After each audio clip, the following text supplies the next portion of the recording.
Hello students, last lecture में हमने देखा था कि क्यूब के अंदर कौन कौन सी लोकेशंस हैं और उन लोकेशंस पे अगर एटम्स है तो उस एक एटम का एक यूनिट सेल के अंदर कितना कंट्रीब्यूशन होगा।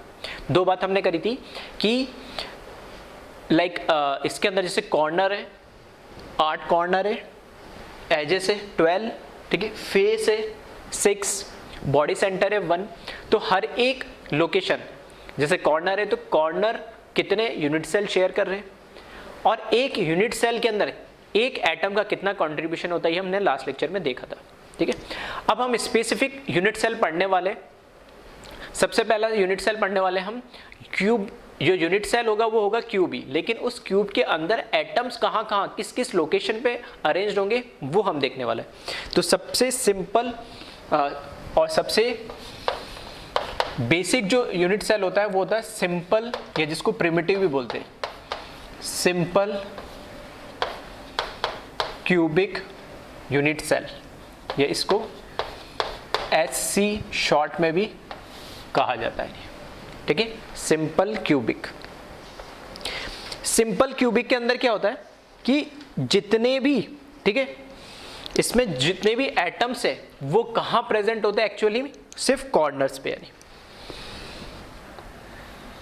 तो ये एक कॉर्नर, 2, 3, 4, ये हो गया 5, 6, 7 और यहां पर 8। तो सिंपल क्यूबिक के अंदर जो एटम्स की लोकेशन होती है वो होती है सारे कॉर्नर्स पे। ठीक है, तो इसमें लिख लेना atoms are present at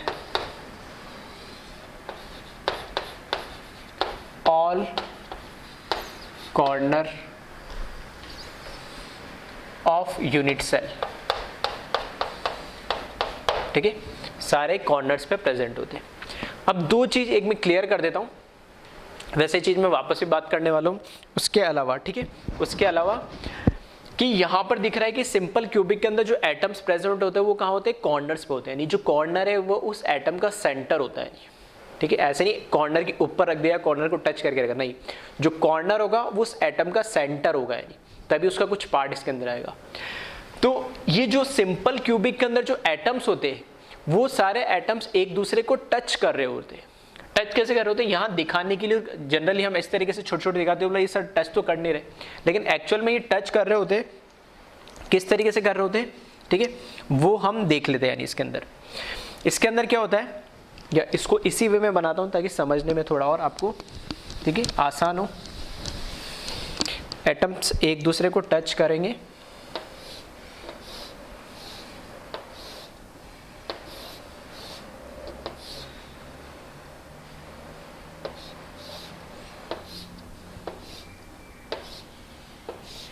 ठीक है, इसी वे में बना दिया मैंने। इस साइड में वो उस साइड से आपको दिख रहा था, ये इस साइड से दिख रहा है। ठीक है, तो इसमें एटम्स कैसे टच करते हैं,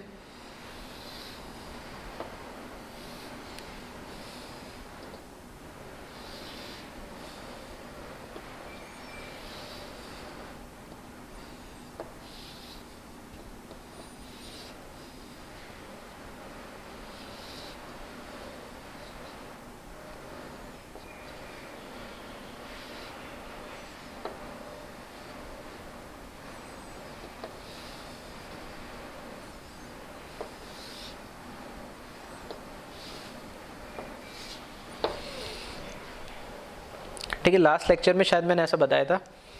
तो इसके अंदर जो एटम्स हैं, जो मैं बोल रहा हूँ हर एक कॉर्नर पे वो प्रेजेंट है। ठीक है, तो हर एक कॉर्नर के ऊपर जो एटम है इस तरीके से एक दूसरे को क्या कर रहे होंगे, वो टच कर रहे होंगे।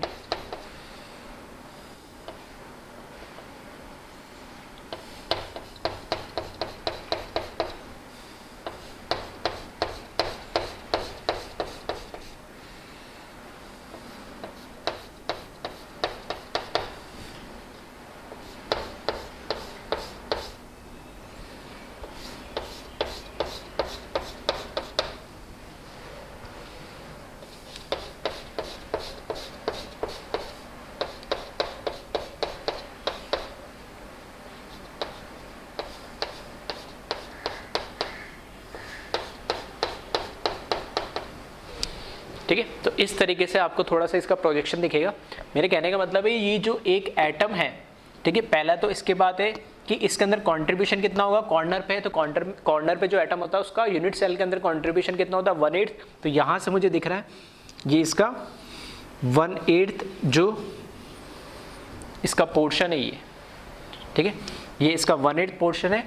और दूसरी चीज मैं कह रहा हूँ कि ये वाला जो एटम है वो इधर कॉर्नर के सेंटर पे है, उसका सेंटर इस वाले एटम का इस कॉर्नर पे, इस वाले एटम का इस कॉर्नर पे, इस वाले एटम का इस कॉर्नर पे। तो मैं जो कह रहा हूँ कि ये एक दूसरे को टच कर रहे हैं, तो कैसे टच कर रहे हैं, ये इस तरीके से यहाँ पे टच कर रहे हैं, ये इसको यहाँ पे टच कर रहा है, ये इसको टच कर रहा है, ठीक है, ये इसको टच कर रहा है, ये इसको टच कर रहा है, मतलब ये एटम इसको भी टच कर रहा है इस वाले को, ये एटम इसको भी टच कर रहा है, यहाँ पे दिख ही रहा है, ये एटम इसको भी टच कर रहा है, ठीक है। इसी तरीके से ये जो एटम है इधर पीछे वाले को भी टच करेगा। तो ये मैं कहने का मतलब है कि दिखाने में हम इस तरीके से छोटा छोटा दिखा देते ताकि इस तरह का स्ट्रक्चर हर बार बनाने से थोड़ा क्या होता है कॉम्प्लिकेटेड और टाइम कंज्यूमिंग होता है। तो हम यहाँ पर इस तरीके से दिखाते हैं। तो सिंपल क्यूबिक में सारे कॉर्नर्स पे एटम प्रेजेंट होते हैं और वो एटम्स होते हैं वो नेबरिंग एटम या नियर बाई जो एटम्स होते हैं, जो इसका नेबर ये, इसका नेबर ये और इसका नेबर ये, इन तीनों एटम्स को क्या करता है ये टच करता है, ठीक है। इसको नहीं करेगा, ठीक है, एक इसको करेगा, ये वाला एटम इसको टच करेगा, फिर इसको ये वाला टच करेगा और इसको ये वाला टच करेगा, तो उसके नियर बाई एटम टच करेंगे। तो अब यहां बात करें कि इसके अंदर यहां पे एक चीज मैंने लिखी है Z, टॉपिक का नाम दिया मैंने effective number of atom per unit cell, और उसको हम बोलते हैं रैंक ऑफ यूनिट सेल। एक यूनिट सेल के अंदर इफेक्टिव नंबर ऑफ एटम्स कितने आएंगे यानी, ठीक है, तो उसको हम बोलते हैं रैंक या effective number of atom per unit cell, उसको Z से रिप्रेजेंट किया जाता है। तो कैसे कैलकुलेट किया जाता है, समेशन। समेशन मतलब किसका, लोकेशन ऑफ एटम, एटम किस लोकेशन पे प्रेजेंट है, मतलब कॉर्नर पे है, बॉडी सेंटर पे है, एज सेंटर पे है, फेस सेंटर पे, लोकेशन क्या है, और contribution of atom at that location, और उस लोकेशन का कंट्रीब्यूशन कितना हो यूनिट सेल में। कॉर्नर पे तो 1/8 होगा, एज पे तो 1/4 होगा, फेस पे तो 1/2 होगा, बॉडी सेंटर पे तो 1/2। तो उन दोनों का मल्टीप्लिकेशन करके ऐसे जितने भी है उन सबको क्या कर लेंगे हम, ऐड कर लेंगे, ठीक है। तो अब जब मैंने बोल दिया सिंपल क्यूबिक जो यूनिट सेल होता है उसमें atom are present at all corners of unit cell, that mean इसके जब मुझे Z कैलकुलेट करना है, इसका जब मुझे Z कैलकुलेट करना है, रैंक कैलकुलेट करना है, दैट मीन्स यहां पर लोकेशन ऑफ एटम क्या होगी, कॉर्नर होगी, ठीक है, और contribution of atom at that location कितनी होगी 1/8। तो कॉर्नर कितने हैं, 8 कॉर्नर है, तो यहां पर कॉर्नर दो हो गए 8 और हर एक कॉर्नर का कंट्रीब्यूशन कितना है 1/8। तो ये आ जाएगा Z = 1। तो सिंपल क्यूबिक यूनिट सेल के अंदर इफेक्टिव नंबर ऑफ जो एटम है, वैसे भी देख सकते हैं ये 1/8 1/8 1/8 1/8 1/8 1/8 1/8 1/8, ठीक है, 8 1/8 पार्ट है, तो ऑब्वियस सी बात है 1 ही आएगा, वही उसी से फॉर्मूले से भी दिख रहा है। तो एक इफेक्टिव नंबर ऑफ एटम हमें एक यूनिट सेल के अंदर देखने मिलता है, किसके अंदर, सिंपल क्यूबिक के अंदर यानी, ठीक है। फिर आ जाओ नेक्स्ट, सेकेंड है इसके अंदर फिर बॉडी सेंटर क्यूबिक।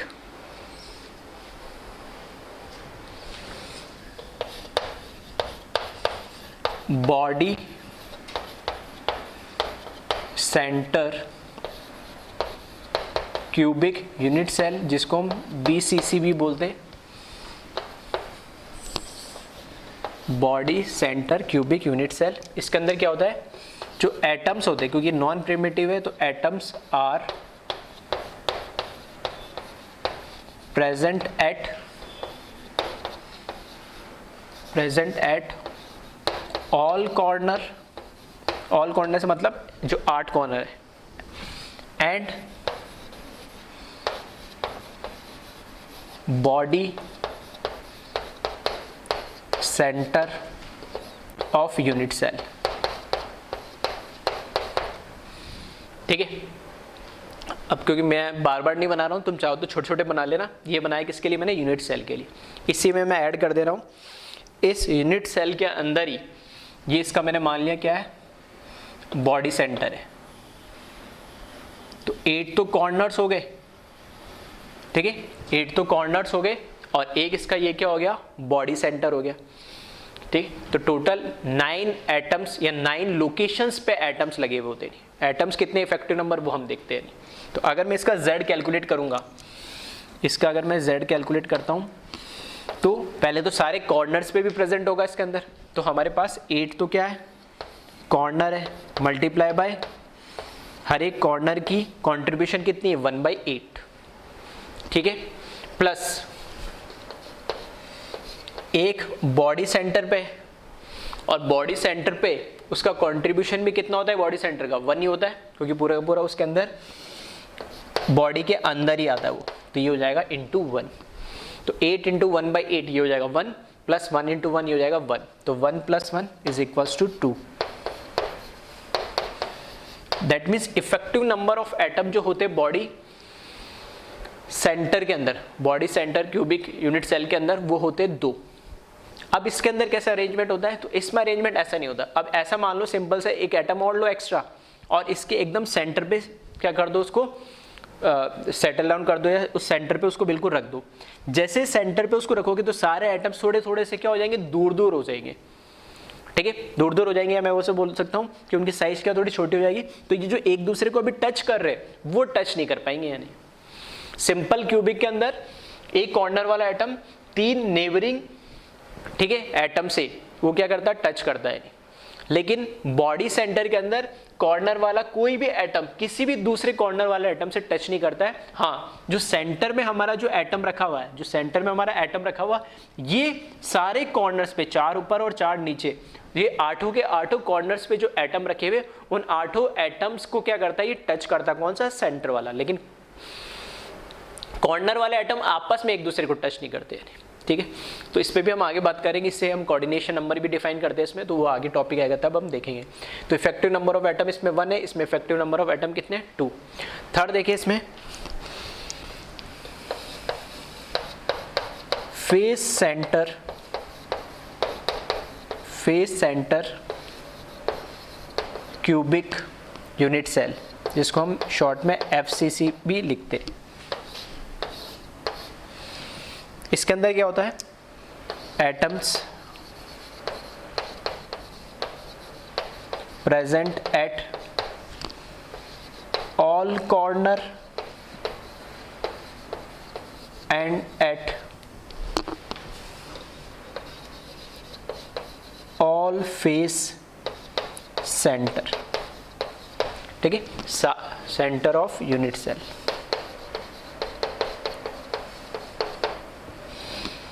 ठीक है, तो फेस सेंटर के लिए क्या होगा, फेस सेंटर में अब इसी में मैं चेंज कर दे रहा हूं, 8 तो कॉर्नर होंगे और 8 कॉर्नर के अलावा सारे फेस सेंटर होंगे। यानी तो ये फेस है एक लेफ्ट वाला, तो उसके सेंटर पे एक बॉल, ये राइट वाली एक फेस है, इसके सेंटर पे एक बॉल, ठीक है, ये टॉप वाली एक फेस है, तो इसके सेंटर पे एक बॉल, ये एटम, और बॉटम वाली फेस के सेंटर पे एक एटम। 4 हो गए। अब फ्रंट और बैक वाली बची है, तो इस तरीके से इसको रिप्रेजेंट किया जाता है। ये बैक का फ्रंट मान लेता हूं मैं, या इस तरीके से बना दूं मैं,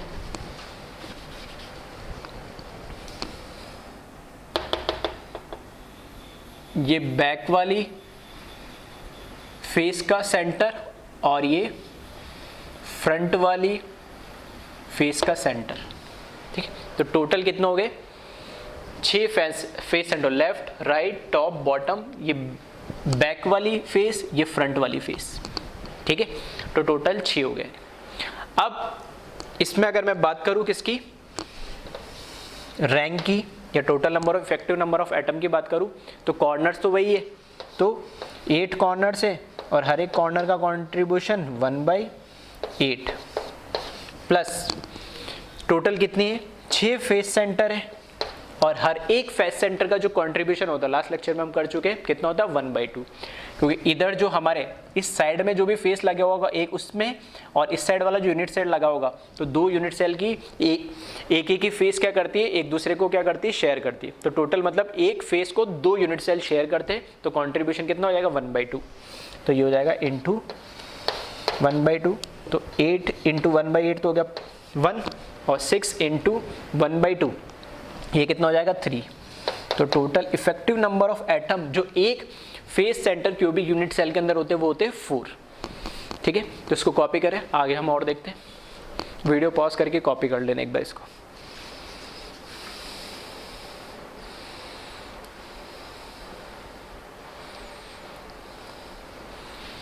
फिर आ जाए नेक्स्ट इसमें सिंपल क्यूबिक के बाद एंड सेंटर। ठीक है, वैसे तो मेजरली 3 ही इंपॉर्टेंट होते हैं, फिर भी ठीक है नंबर ऑफ एटम हम किसी के लिए भी काउंट कर सकते हैं अगर कोई क्वेश्चन भी बना के दे रहा है ऐसे। ठीक है, इस पे क्वेश्चंस भी हम देखेंगे किस तरह के आते हैं। क्यों बोलते इस जगह पे एटम्स है तो बताए total number effective number of atom कैसे होंगे, काफ़ी क्वेश्चन ऐसे पूछे जाते हैं। तो अगर एक और देख ले, अगर हम जैसे एंड सेंटर की बात करें, end centre cubic unit cell, तो एंड सेंटर मैंने बताया था सारे कॉर्नर, ठीक है सारे कॉर्नर्स होते हैं प्लस कोई भी अपोजिट 2 फेस सेंटर ले लेना। ठीक है, atoms are present at all corner and any 2 opposite face center। ठीक है, तो फॉर एग्जांपल के लिए इसी में मैं ऐड कर दूं, एडिटिंग करके इसको मिटा देता हूं, इसको मिटा देता हूं। ठीक है, टोटल 6 क्या होती है फेस सेंटर होते, तो 6 में से कोई से भी 2 ले लो अपोजिट। तो ये मैंने लेफ्ट ले ली और राइट ले ली, तो ये क्या बन गया end centre cubic unit cell. तो 8 तो कॉर्नर्स हो गए प्लस 2 अपोजिट फेस सेंटर होगी। तो इसमें अगर मैं z की वैल्यू बात करूँ, रैंक या इफेक्टिव नंबर ऑफ एटम की बात करूँ, तो 8 कॉर्नर इंटू हर एक कॉर्नर का कॉन्ट्रीब्यूशन 1/8 प्लस 2 फेस सेंटर और हर एक फेस सेंटर का कॉन्ट्रीब्यूशन 1/2। तो यहाँ पर 1 + 1, तो इसमें इफेक्टिव नंबर ऑफ एटम कितना आ जाएंगे, इसमें भी 2 आ जाएंगे यानी। और लास्ट देख ले एक एज सेंटर है ना,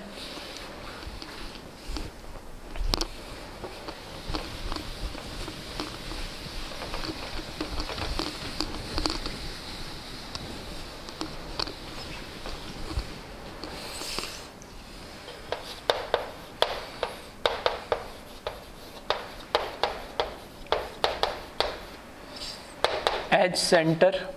तो नाम से पता लग रहा है कि एज के कहाँ है, सेंटर पे। सारे नॉन प्रिमिटिव है, सिंपल क्यूबिक को छोड़ के सारे नॉन प्रिमिटिव, मतलब कॉर्नर तो हो गए होगा। कॉर्नर के बाद उसमें क्या होगा कि एज सेंटर है, मतलब सारे एज सेंटर पे प्रेजेंट होगा ये। तो सारे एज सेंटर बना दो, ये एज है, इसका सेंटर ये एज का सेंटर ये,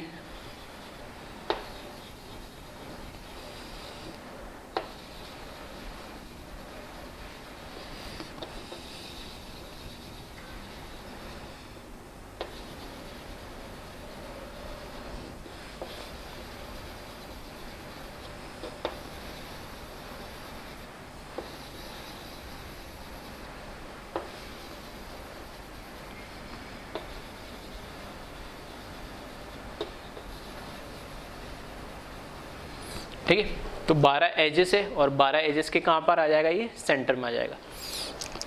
तो atoms present at all corner and at all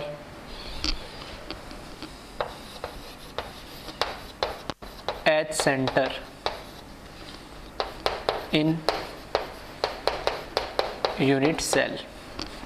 और इसके लिए z की वैल्यू कैलकुलेट करनी है। तो 8 कॉर्नर्स, हर एक का कंट्रीब्यूशन 1/8 प्लस कितने फेस सेंटर है, सॉरी एज सेंटर कितने हैं, एज सेंटर है 12 और हर एक एज सेंटर का कंट्रीब्यूशन, ठीक है वो जो हम देख चुके, इस एज को इसकी फ्रंट वाली शेयर करेगा, ऐसे ही इस एज को इसके पैरेलल इधर और फ्रंट के पैरेलल इधर, टोटल 4 शेयर करेंगे। तो इसका कंट्रीब्यूशन कितना हो जाएगा 1/4। तो 1 + 12 डिवाइडेड बाई 4 तो कितना हो जाएगा 3, तो टोटल 4। तो इसमें भी इफेक्टिव नंबर ऑफ एटम कितने होते हैं, 4 होते हैं। ठीक है, तो वैसे किसी के लिए भी पूछा जा सकता है, लेकिन वैसे ध्यान रखना सिंपल क्यूबिक के अंदर सिंपल क्या होते हैं, 1 होता है effective number of atom, BCC के अंदर 2 और एफसीसी के अंदर कितने, 4। हाँ, उसके अलावा ऐसे कितने भी कॉम्बिनेशन, जैसे एंड सेंटर मैंने बता दिया, एज सेंटर बता दिया, और क्वेश्चन के फॉर्म में बता रहा हूँ, तो कुछ भी हो सकता है नहीं। ठीक है, तो इसको एक बार आप कॉपी करें, फिर इन पे क्वेश्चंस देखते हो।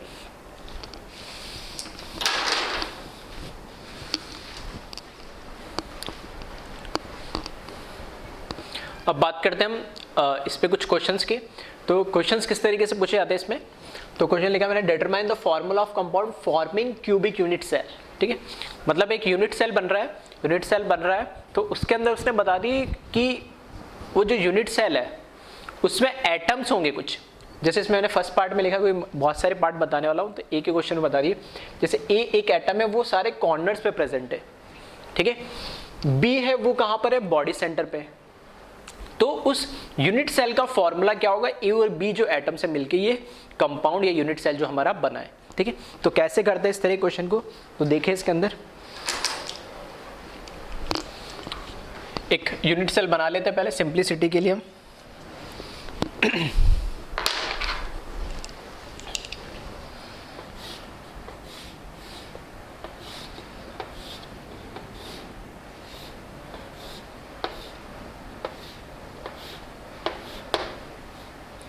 ठीक है, ये यूनिट सेल बना लिया। अब इस यूनिट सेल के अंदर ये बोल रहा है कि ए जो एटम है वो कहाँ, कॉर्नर्स पे सारे। ठीक है, ए जो एटम है वो सारे कहाँ है, कॉर्नर्स पे। तो ये मैंने कॉर्नर्स बना दिए इसके, 1 2 3 4 5 6 7 8। क्वेश्चन जब भी लिखा हो तो उसको ध्यान से पढ़ लेना, ऐसा नहीं कॉर्नर लिखा मतलब सारे कॉर्नर। अगर यहाँ लिखा है ऑल कॉर्नर तब तो ऑल कॉर्नर बनाऊंगा, अगर बोलेगा ऑल्टरनेट कॉर्नर तो मैं ऑल्टरनेट कॉर्नर लूंगा। अगर वो बोलेगा 7 कॉर्नर्स ही कवर कर रहा है, 4 ही कर रहा है, हाफ टोटल कॉर्नर के हाफ ही कवर कर रहा है, तो उसके अकॉर्डिंग आपको उसमें कंसिडर करना है। ठीक है, वैसे इसकी बनाने की जरूरत नहीं है, लेकिन पहली बार इसलिए मैं थोड़ा समझ में आपको अच्छे से, इसलिए मैंने ये बना दिया। फिर उसने बोला ए एटम्स। ठीक है, तो ये तो हो गया ए को मैंने किससे रिप्रेजेंट करा, ये पिंक कलर के डॉट से। बी जो है ना, बी उसने बोला कहां पर प्रेजेंट होगा, ये बी प्रेजेंट होगा बॉडी सेंटर पे। तो बॉडी सेंटर पे इसको बना दो, तो यहां पर बॉडी सेंटर पे मैंने इसको ये बना दिया, ये है बी। ठीक है, तो यहां पर जो ब्लू वाली है ये, तो इसको तो मैंने बी से रिप्रेजेंट करा है, और जो पिंक वाली है इसको मैंने किससे, ए से रिप्रेजेंट करा है।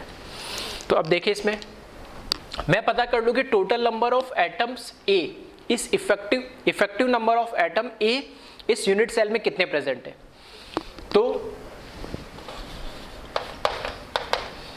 यहां मैं लिख रहा हूं इफेक्टिव नंबर, या रैंक बोल दूं मैं, रैंक ऑफ एटम है, इफेक्टिव नंबर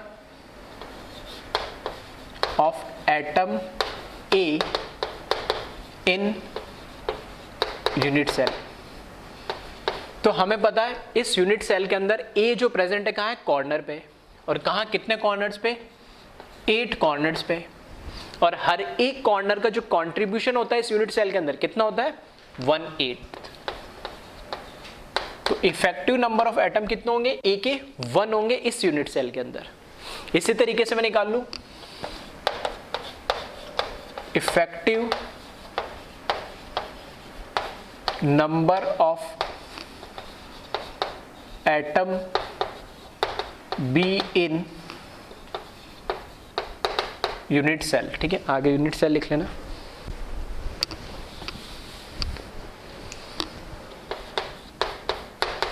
तो ये तो यहाँ पे तो था 8 कॉर्नर्स इंटू 1/8 इक्वल्स टू 1, और इस केस में एक ही बॉडी सेंटर है, उस बॉडी सेंटर का कंट्रीब्यूशन भी पूरा 1 है, तो ये कितना हो जाएगा, 1।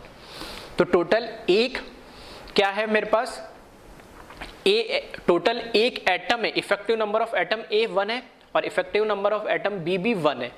मतलब ए और जो बी है वो ए और बी किसमें, 1:1 रेशियो के अंदर प्रेजेंट है मेरे पास। 1:1 रेशियो में अगर प्रेजेंट है तो इनका जो फॉर्मूला हो जाएगा वो क्या हो जाएगा, ए बी हो जाएगा। आई बात समझे? तो इस तरह के क्वेश्चन इसमें पूछे जाते, तो बस आपको लोकेशन देखनी है और उसमें effective number of atoms find out करने हैं और उसमें आपको फॉर्मूला बता देना, रेशियो निकाल के टोटल कितने हैं। ठीक है, तो इस तरह के क्वेश्चंस काफ़ी सिंपल होते हैं। सेकंड क्वेश्चन देखिए, इसमें बोला अगर ए ऑल कॉर्नर पे प्रेजेंट हुई एंड बी, ठीक है, जो बी है ये बी प्रेजेंट हो फेस सेंटर पे, ऑल फेस सेंटर, तब बताए इसमें। ठीक है, तो चाहो वीडियो पॉज करके इसको एक बार आप मॉलिक्यूलर फॉर्मूलाज का कैलकुलेट कर ले, है ना, इस कंपाउंड का जो ए और बी मिलके ये यूनिट सेल बना रहा है, और फिर मैं इसको बताता हूँ। तो ए के लिए देखिए, ए तो कहाँ प्रेजेंट है, कॉर्नर पे, तो ए का कॉन्ट्रीब्यूशन अब मैं डायरेक्ट लेकर आऊँ, 8 कॉर्नर इंटू 1/8, ठीक है, तो ये तो हो जाएगा कितना 1। एंड बी की अगर बात करूँ तो बी कहाँ, सारे फेसेस पे, तो 6 फेस होते हैं, ठीक है, 6 फेस, और सारे हर एक फेस का कंट्रीब्यूशन 1/2, तो ये कितना हो जाएगा 3 हो जाएगा। तो यहाँ से A/B का जो रेशियो है वो कितना हो जाएगा 1/3, तो यहाँ से जो फॉर्मूला बन के आएगा इसका वो क्या आएगा AB3। सही है। नेक्स्ट क्वेश्चन देखिए, इसमें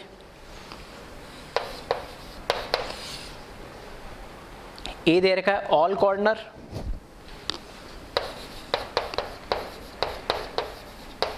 ए दे रखा है ऑल कॉर्नर एंड बी दे रखा है ऑल एज सेंटर।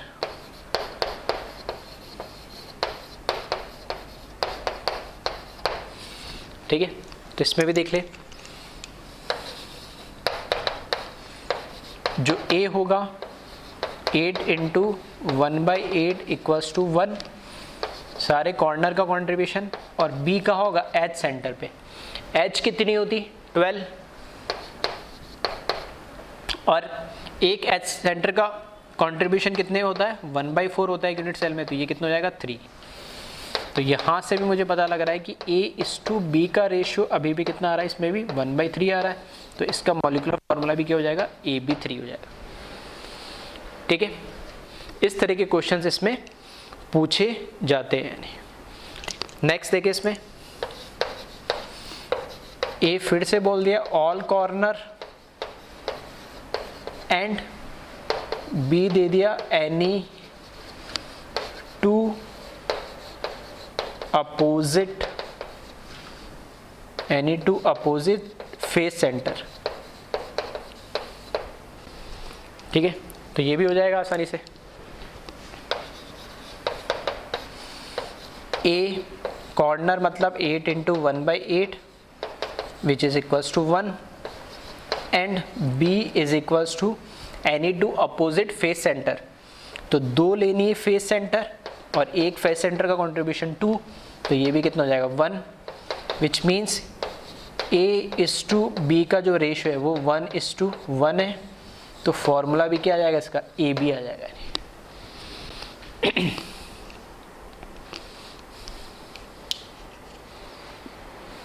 ठीक है, तो इस तरीके के ये तो होते सिंपल टाइप के क्वेश्चंस इसमें पूछे जाते हैं। कॉपी करें इसमें, फिर नेक्स्ट क्वेश्चन देखते हैं। इसमें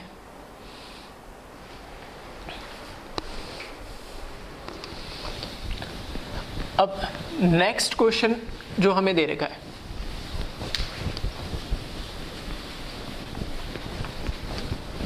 ठीक है, वो थोड़े अच्छे लेवल के क्वेश्चंस होते हैं। उसके अंदर आपको पहले तो क्या करेगा, वो एक क्यूब बना के देगा, मतलब क्यूब के अंदर बता देगा कि कहाँ पर कौन सा एटम प्रेजेंट है, वहाँ से आप उस क्यूब का क्या करोगे मॉलिक्यूलर फार्मूला बना लोगे।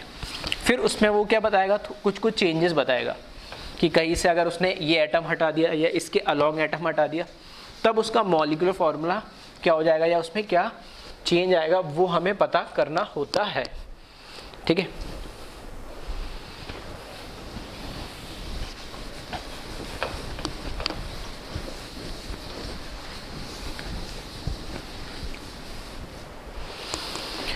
देखिए इसमें नेक्स्ट क्वेश्चन दे रखा है इसने,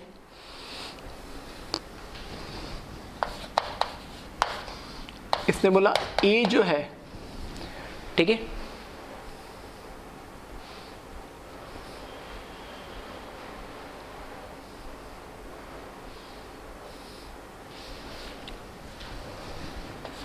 वन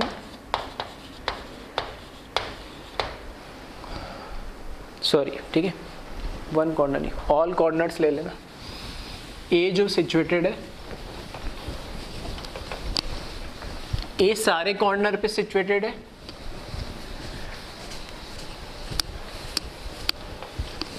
और जो बी है वो सारे फेस सेंटर पे है।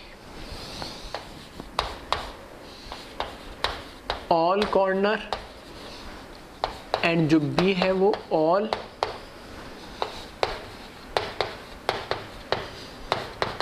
फेस सेंटर पे, ठीक है।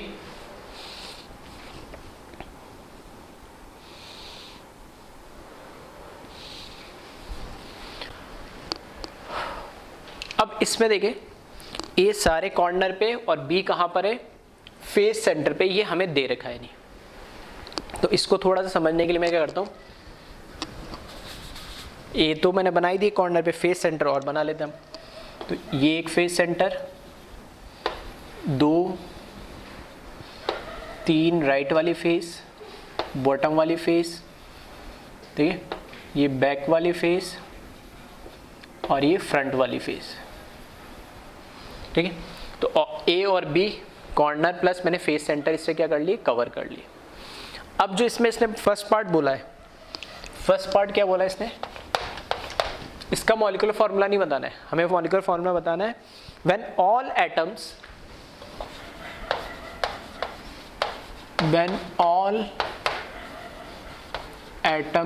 आर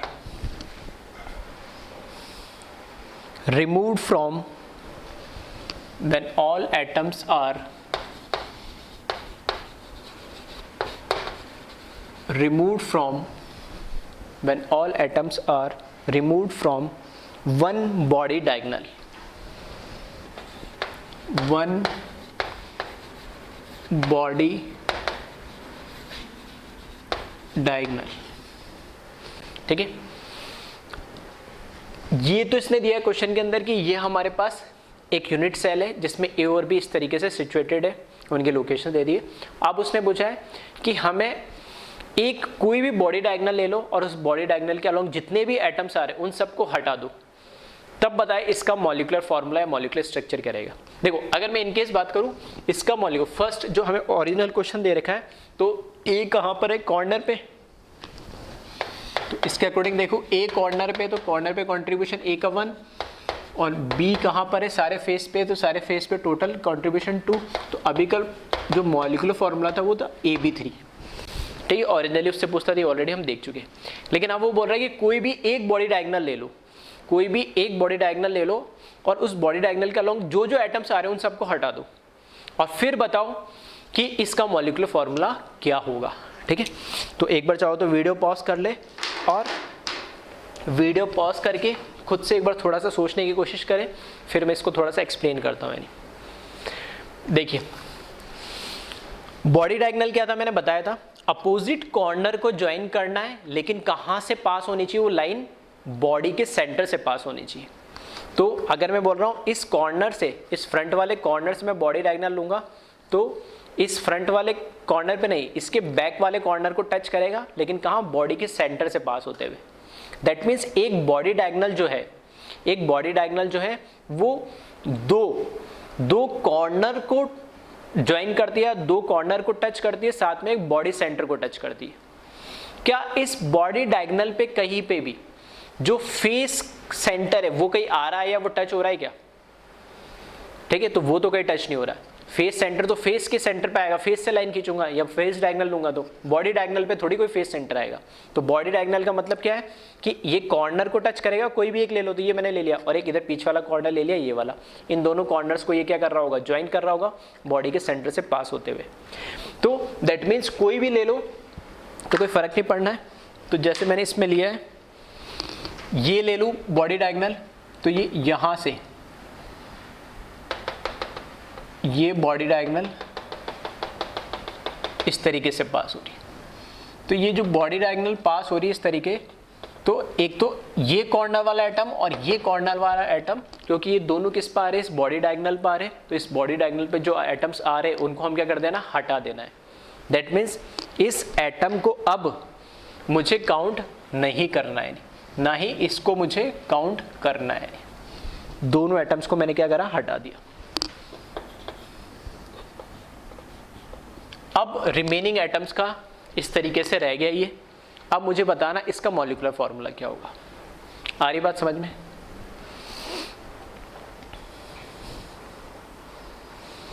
तो देखिए अब इसके अंदर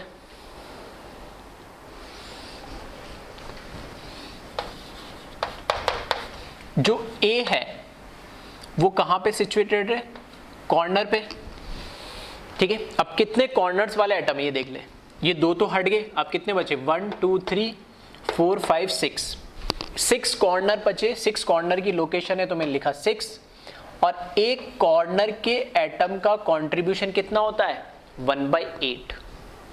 आ रही बात समझ में?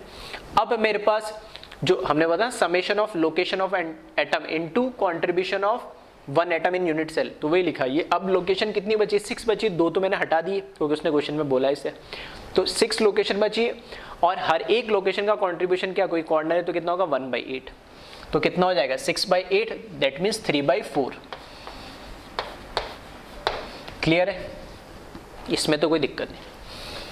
फिर आ जाओ बी की अगर हम बात करें, तो बी कहां पर है, फेस सेंटर पे। तो टोटल देख ले 1 2 3 4 5 6, तो बी में तो कोई चेंजेस नहीं है, तो बी तो एज इट इज है। तो बी एज इट इज है, तो 6 फेस सेंटर, हर एक फेस सेंटर का कंट्रीब्यूशन 2, दैट मीन्स 3। तो इसके फॉर्मूले की अगर हम बात करें तो A:B का रेशियो जब हम देखें तो ये है 3/4 और ये कितना है, 3। अब कभी भी मॉलिक्यूलर फॉर्मूला लिखते तो ऐसा थोड़ी कोई मॉलिक्यूलर फॉर्मूला लिखा जाता है A 3/4 B 3, सिंपलेस्ट इंटीजर ही होता है ना। तो बस ये जो रेशियो है इसको सिंपलेस्ट इंटीजर में कन्वर्ट कर दो। तो 3/4 है तो 4 मुझे हटाना है, तो क्या करूँ, 4 से मल्टीप्लाई कर दो दोनों साइड, ठीक है। तो ये जो रेशियो है वो रेशियो कितना हो जाएगा, 3:4 से मल्टीप्लाई करेंगे ना तो कितना हो जाएगा, 12। दैट मीन 1:, कितना हो जाएगा, 4 हो जाएगा। आ रहा है बात समझ में? ठीक है। ये तो फिर सिंपल सी बेसिक से मैथमेटिक्स से कितने एटम्स है वो हमने देख लिए थे, 3/4 थे। तो 3/4:3 था इसका, तो 4 से मैंने दोनों साइड मल्टीप्लाई करा तो 3 इंटू यहाँ पे 12 हो गया, और 3:12 मतलब 1/4 हो गया। तो इसका जो मॉलिक्यूलर फॉर्मूला बना वो क्या बना, A1 और B4, दैट मीन्स AB4 होगा। इस तरह के क्वेश्चंस थोड़े अच्छे लेवल के होते हैं, तो ये ऐसे क्वेश्चंस भी आपको काफ़ी मिल जाएंगे, ठीक है। तो एक बार फिर से इसको ध्यान से देख लेना कैसे करा इसको, वीडियो को वापस से रिवाइंड करके। इसी का अगर मैं सेकंड पार्ट पूछूं, ठीक है, सेकंड पार्ट है इसी क्वेश्चन का।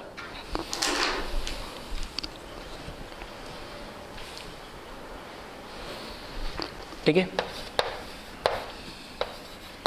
एटम्स, ठीक है, इसी क्वेश्चन का सेकंड पार्ट है ना। तो यहां मिलेगा atoms along one face diagonal are removed. ठीक है, तो एक बार वीडियो पॉज करके खुद से मॉलिक्यूलर फॉर्मूला कैलकुलेट करने की कोशिश करें इसमें।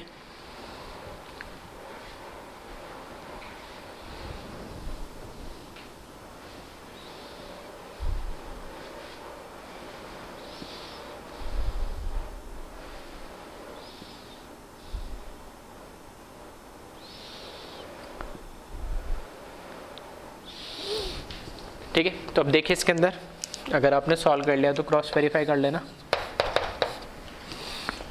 अब की बार क्या करा, इसके अंदर जो हमारे पास ये कॉर्नर्स वाले ओरिजिनल था वो वापस मैंने बना दिया, ये ओरिजिनल था इस तरीके से।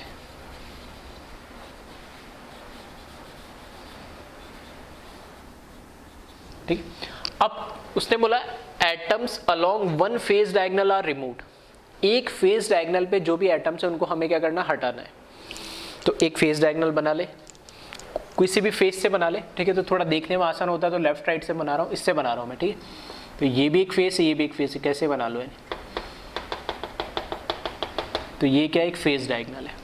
अब इस फेस डायगोनल में देखोगे, फेस डायगोनल कहाँ से पास होते आती है, फेस सेंटर से, और फेस सेंटर पे तो एक एटम होता है नहीं। तो फेस सेंटर पे एक एटम है, दैट मीन्स दो एटम तो हमारे ये कौन से, ए हट जाएंगे, ठीक है, और एक एटम हमारा कौन सा हट जाएगा, बी का हट जाएगा यानी। तो अब जो हमारा यूनिट सेल है वो इस तरीके से आपको नजर आएगा, जिसके अंदर एक फेस के सेंटर पे कुछ नहीं होगा और दो कॉर्नर्स पे कुछ नहीं होगा, ठीक है। तो इसमें देखिए, अब जो ए है, इस केस में जो ए है वो ए कितना है, क्योंकि कॉर्नर है तो कॉर्नर पे देखना, कॉर्नर पे कितना है। अब टोटल लोकेशंस कितनी बची है, 1 2 3 4 5 6, वापस से 6 बची है। तो 6 तो लोकेशंस है और हर एक का कंट्रीब्यूशन कितना है, 1/8। तो ये तो वापस से कितना आ गया, 3/4। एंड बी की अगर बात करें तो अब कितने फेस सेंटर, कितनी लोकेशन होगी, 1 2 3 4 और 5 लोकेशन होगी, 5 जगह ही है, और हर एक का कंट्रीब्यूशन कितना होता है, 1/2। तो ये कितना हो जाएगा, 5/2। तो ए और बी का अगर हम रेशियो देखें तो ए तो है मेरे पास 3/4 और बी है मेरे पास 5/2, ठीक है। सिंपलेस्ट रेशियो के लिए मैं क्या करूँ, इसको 4 से क्या करें, मल्टीप्लाई कर दे इसको, तो 3:10 हो जाएगा ये, ठीक है। कितना हो जाएगा, 3:10। तो यहाँ पर,